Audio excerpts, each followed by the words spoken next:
آپ کے امام سجاد علیہ السلام آپ کے بابا استاد ہیں، آپ کے بھائی امام محمد باقر علیہ السلام استاد ہیں۔ عزیزان گرامی، جناب زید وہ ہیں کہ جن کا فقاہت پر فائز ہیں، کہ جن کے بارے میں یہ کہا جا رہا ہے کہ بنی ہاشم میں اگر کوئی درجہ فقاہت پر اس درجے پر ہے تو وہ زید ابن علی ہے۔ اور فرمایا کہ زید ابن علی ہے کہ جو اس درجے پہ فائز ہو، جس کی تربیت ائمہ علیہ السلام نے کی ہو، تو عزیزان گرامی وہ کیسے اپنی امامت کا دعویٰ کر سکتا ہے؟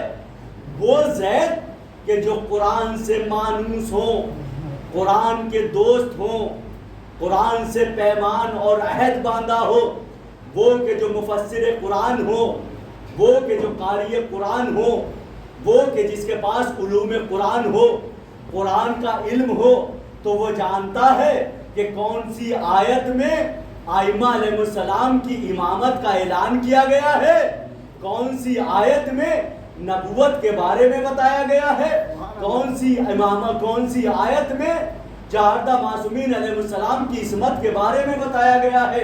جناب زید جانتے ہیں اور اچھی طرح سے جانتے ہیں۔ جناب یحییٰ کہتے ہیں کہ میرے بابا عالم ہیں، عالم آل محمد ہیں۔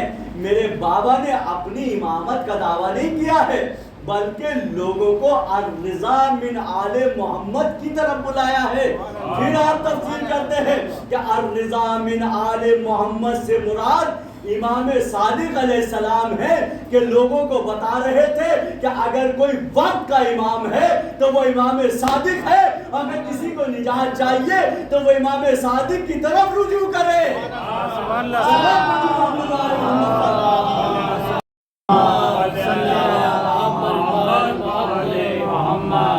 کہ میرے بابا نے امامت کا دعویٰ نہیں کیا۔ یہ جو شبہ ایجاد ہوتا ہے کہ زیدیہ فرقہ کہ جس نے جناب زید کو امام مانا، وہ ایک الگ بحث ہے، یا تفصیل عرض نہیں کرنا کہ آپ نے ہرگز جو ہے وہ ایسا نہیں کیا کہ اپنی امامت کا اعلان کیا ہو، بلکہ امام صادق علیہ السلام کی امامت کی طرف گواہی دی اور لوگوں کو بلایا کہ وقت کے امام امام صادق علیہ السلام ہیں۔ عزیزان گرامی، ایک اور شبہ حضرت زید علیہ السلام کی طرف ہے کہ آپ نے قیام کیا، امام صادق علیہ السلام آپ سے راضی نہیں تھے یا آپ خود سے کھڑے ہو گئے۔ ہرگز ایسا نہیں ہے۔ میں مستند اور حوالوں کے ساتھ اس بات کو عرض کر رہا ہوں۔ وقت کم ہے اس لیے کہ دوسری مجلس کے لیے ابھی سب کو جانا ہے، اس لیے مختصر عرض کر رہا ہوں۔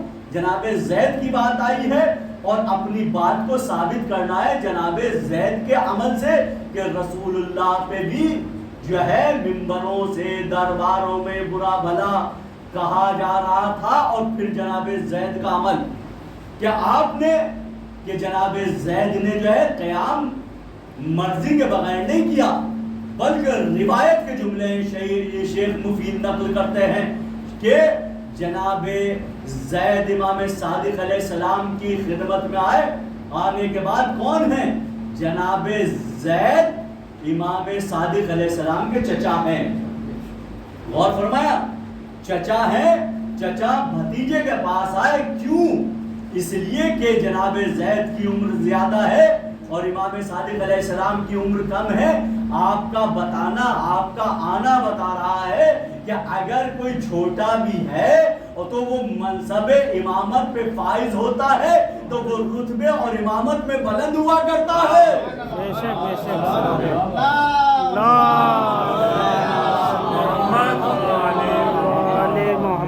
کہ منصب میں وہ بلند ہے، افضل ہے، لہذا آپ امام صادق علیہ السلام کی خدمت میں آئے اور آنے کے بعد آپ نے عرض کیا کہ فرزند رسول آقا مولا، میرا یہ ارادہ ہے کہ میں کوفے کی طرف جا رہا ہوں۔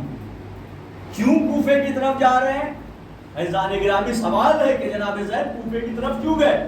اس لیے کہ جب بنی امیہ حکومت کر رہے تھے تو ان کے ظلم ٹھہرے نہیں تھے، ظلم رکے نہیں تھے، بلکہ یزید کے بعد دوسرے حاکم بنی امیہ سے جو بنتے رہے وہ اپنا ظلم کرتے رہے. ہشام بن عبد الملک برسر اقتدار تھا, اس کا ظلم رک نہیں رہا تھا. لوگ بنی امیہ کے ظلم سے اب چکے تھے یا برداشت نہیں کر پا رہے تھے. یعنی آپ اندازہ کیجئے کہ ظلم اس حد تک آگے بڑھ گئے تھے کہ ان کی چیخیں نکل رہی تھیں. یا تو اس وقت چیخیں نکل رہی تھی کہ جب امام حسین علیہ السلام کو بلایا تھا اور بلایا تھا کہ کوفے آ جائیے, مولا آپ کی ضرورت ہے, ظلم اس حد تک آگے بڑھ گیا ہے کہ اب ہم سے برداشت نہیں ہو رہا ہے. تو امام حسین علیہ السلام نے اپنے سفیر کو بھیجا تھا اور خود آئے تھے کوفے کی طرف. پھر ظلم بڑھتے ہیں عزیزان گرامی, پھر جو ہے بلایا جا رہا ہے. جناب زید آنا چاہتے ہیں. کیوں؟ اس لیے کہ ایسے شخص کی تلاش ہے کہ جو ان کی سربراہی کر سکے, جو ان کی رہبری کر سکے, کہ جو ان کا کمانڈر بن سکے, جو ان کو نجات دلا سکے, جو ان کو حق دلا سکے, جو ان کو انصاف دلا سکے. جناب زید جب امام صادق علیہ السلام کے پاس گئے ہیں تو آپ کہتے ہیں کہ چچا جان, اگر آپ کو قتل ہونا ہے, شہید ہونا ہے, سولی پہ چڑھنا ہے اور آپ کو جو ہے جلنا ہے, یعنی لفظ شہادت استعمال کیا امام صادق علیہ السلام نے. عزیزان گرامی, شہادت, یہ لفظ شہادت کب استعمال ہوتا ہے؟ شہادت وہاں استعمال ہوتا ہے کہ جب اللہ کی راہ میں, اللہ کی مرضی سے, امام کی راہ میں, امام کی اجازت سے, غور فرمایا, امام کی مرضی سے, امام کی اجازت سے, نبی کی مرضی سے, نبی کی اجازت سے. نبی نہیں ہے تو نبی کا جانشین امام صادق ہے. تو عزیزان گرامی مشورہ کر رہے ہیں کہ فرزند رسول آقا ہے میرے مولا, کیا میں اس راستے پہ چلا جاؤں؟ تو آپ کی شہادت کے بارے میں بتا رہے ہیں اور بتا رہے ہیں کہ آپ کو شہید کیا جائے گا, آپ کو سولی پہ چڑھایا جائے گا, آپ کو جلا دیا جائے گا. اگر آپ اس راستے میں اس طرح اپنے آپ کو دیکھنا چاہتے ہیں تو آپ چلے جائیے. یعنی امام یہ بتانا چاہتے ہیں کہ آپ جس راستے کو اختیار کر رہے ہیں اس راستے میں شہادت ہے اللہ کی راہ میں. عزیزان گرامی, اگر امام کی مرضی نہ ہوتی, امام کی اجازت نہ ہوتی تو عزیزان گرامی یاد رکھیے کہ جو امام کی مرضی کے بغیر ہوتا ہے وہ شہادت نہیں ہوتی بلکہ ہلاکت ہوا کرتی ہے.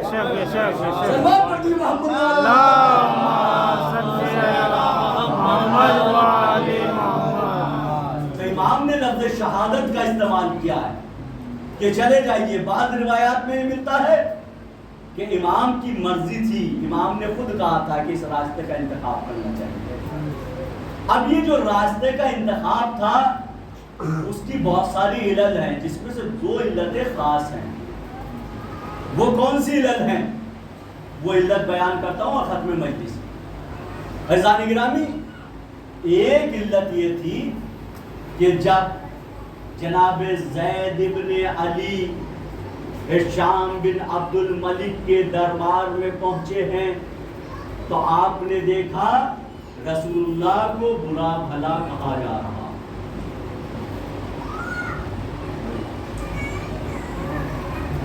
زمانہ وہ زمانہ کہاں رہا, وہ مسلمان کہاں رہے.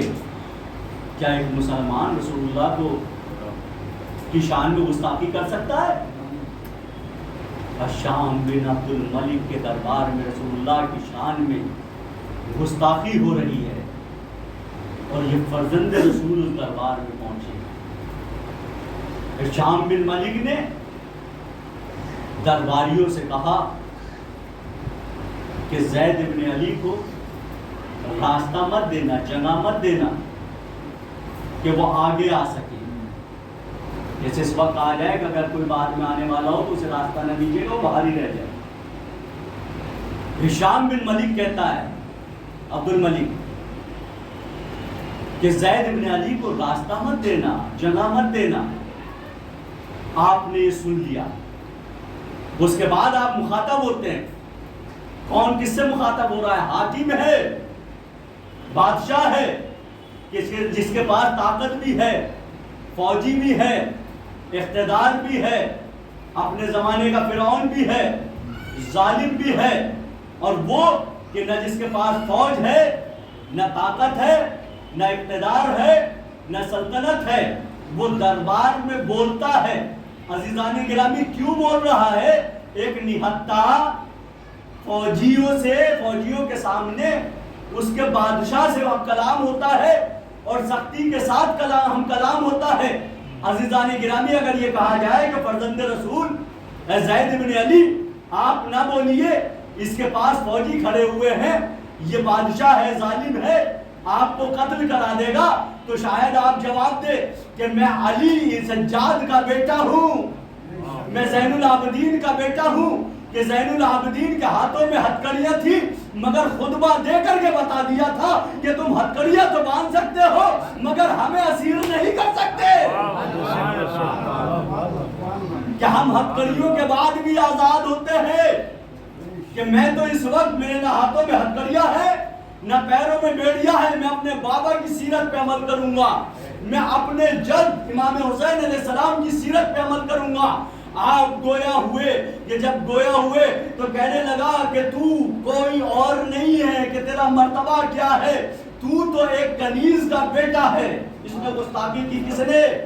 ہشام بن عبد الملک نے جناب زید سے گستاخی کرنا شروع کی کہ تم تو ایک کنیز کے بیٹے ہو، کیا بات کرتے ہو مجھ سے؟ تو اب جناب زید نے کہا کہ محمد مصطفیٰ بھی کنیز کے بیٹے ہیں، اگر کنیز کا بیٹا ہونا عیب تھا تو اللہ رسول اللہ کو، محمد کو مبعوث بر رسالت نہ کرتا،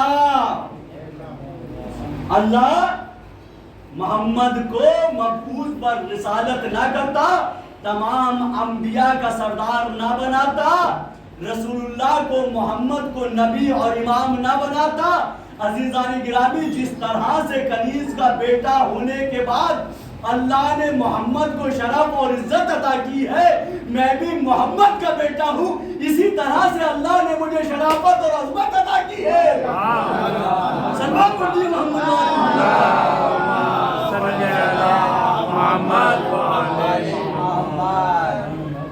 جب آپ نے یہ کہا دل ملا گیا، کوئی جواب نہیں تھا، شدید غصے میں آ گیا اور اپنے وزیر سے کہتا ہے کہ زید ابن علی کو اب دوبارہ دربار میں مت آنے دینا۔ جناب زید کہتے ہوئے جا رہے ہیں، دربار سے جب نکلے تو کہا کہ میں یہ ہرگز ایسا نہیں ہونے دوں گا کہ آخری نبی کی شان میں کہیں گستاخی ہو۔ ایک علت یہ تھی جناب زید کی شہادت کی کہ میں ہرگز نبی کی شان میں گستاخی نہیں ہونے دوں گا۔ سماج اور معاشرہ اس حد تک پلٹ چکا تھا، امام کے اس قول کی تصدیق ہوتی کہ نہیں ہوتی کہ ہادہ دنیا تغیرت و تنکرت، کہ یہ دنیا تبدیل ہو چکی ہے اور اس نے اپنی شناخت مٹا لی ہے۔ شناخت اس حد تک مٹائی کہ درباروں میں آخری نبی کی شان میں گستاخیاں کی جا رہی ہیں، اس حد تک سماج خراب ہو چکا تھا۔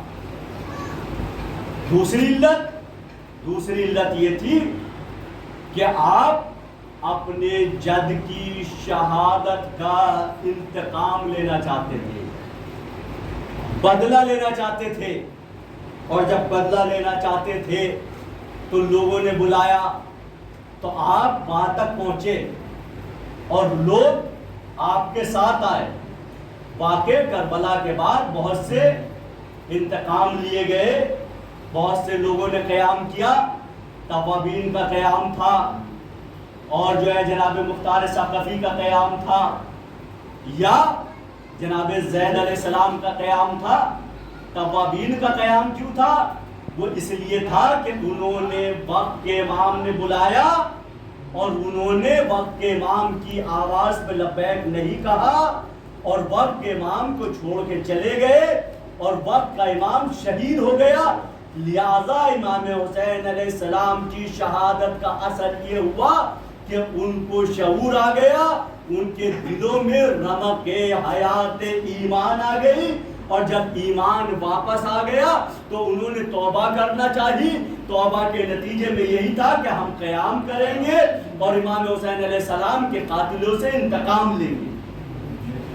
دوسرا جناب مختار ثقفی کا قیام تھا، وہ بھی امام حسین علیہ السلام کے قاتلوں سے بدلہ لینے کے لیے تھا، اور جناب زید کا بھی قیام اسی لیے تھا۔ جناب زید نے قیام کیا، آپ کے ساتھ ہیں، یہاں تک کہ آپ کا لشکر تیار ہو گیا ہے، اور جب لشکر تیار ہو گیا آپ نے جنگ کی ہے، شام بن عبد الملک کے لشکر سے جنگ کی ہے، یہاں تک کہ 2 حملے ہوئے ہیں، اور دونوں حملوں میں آپ کو فتح نصیب ہوئی ہے، کامیابی نصیب ہوئی ہے۔ جناب زید فتح یاب ہو گئے ہیں، کامیاب ہوئے ہیں۔ عزیزان گرامی، کامیاب کیوں نہ ہوتے، فتح کیوں نہ نصیب ہوتی؟ ارے یہ تو عباس جیسے خاندان سے تعلق رکھتے ہیں۔ سبب پڑھ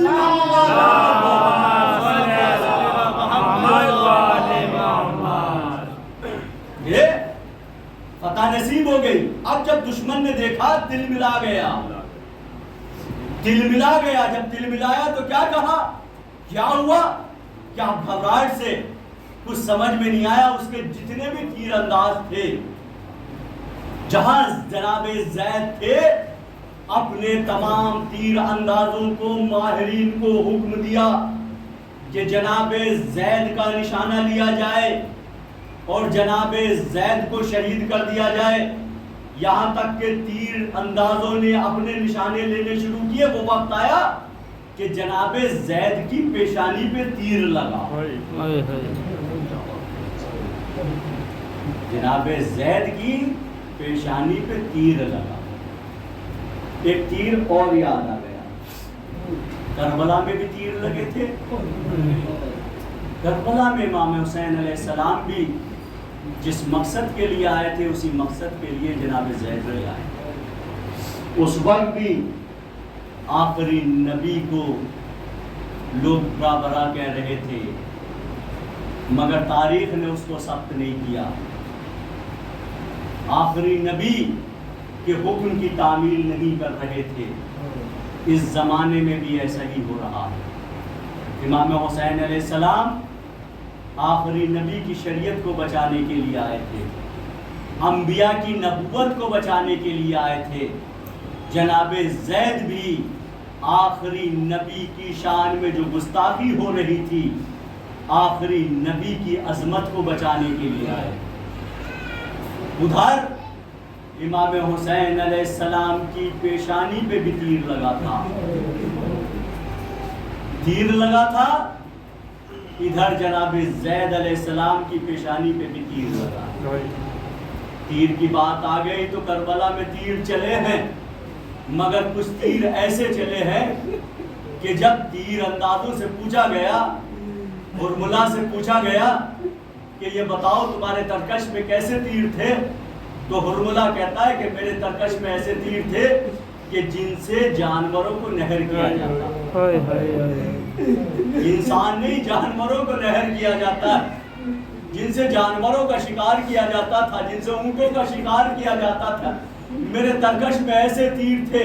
پھر ہرملا سے پوچھا جاتا ہے کہاں کہاں استعمال کیے، تو ہرملا کہتا ہے کہ میں نے ایک تیر اس وقت استعمال کیا تھا کہ جب عباس مشق سکینہ پانی سے بھر کے قیام کی طرف لے جا رہے تھے، اس وقت میں نے تیر کو کمان میں جوڑا، مشق سکینہ کا نشانہ لیا، تیر مشق سکینہ پہ لگا، پانی بہ گیا، عباس کی آڑ ٹوٹ گئی۔ میں نے دوسرا تیر اس وقت استعمال کیا کہ جب حسین اپنے شش ماہے کو مقتل میں لائے تھے اور پانی کا سوال کر رہے تھے، اس وقت پسر سعد نے مجھے حکم دیا اقطع کلام الحسین، حسین کے کلام کو قطع کر دو۔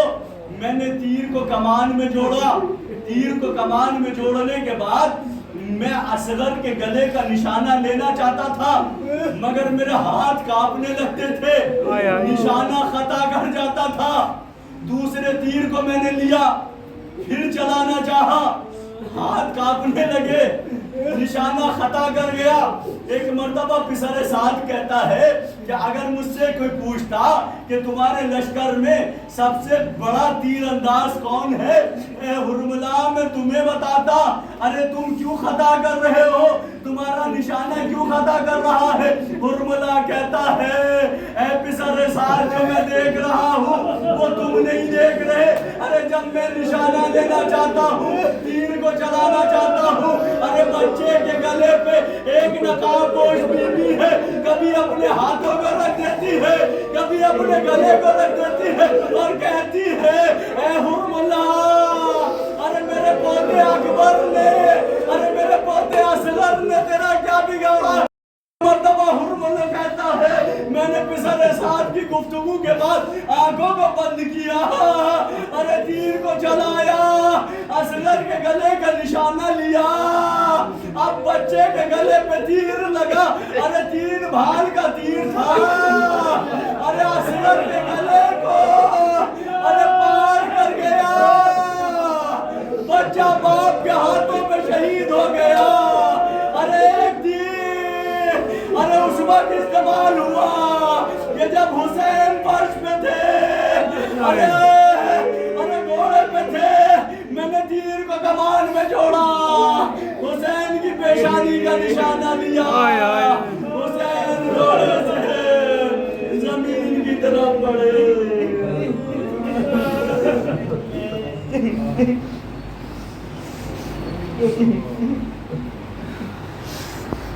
امام حسین حیدر، میں داغے جدائی نہ اٹھا پاؤں گی بابا، میں داغے جدائی نہ اٹھا پاؤں گی بابا، میں داغے جدائی نہ اٹھا پاؤں گی بابا، میں داغے جدائی نہ اٹھا پاؤں گی بابا، روؤں گی اور تڑپوں گی چلاؤں گی بابا، میں داغے جدائی نہ اٹھا پاؤں گی بابا، روداد میرے غم کی بھلا کون سنے گا، روداد میرے غم کی بھلا کون سنے گا، میں کس کو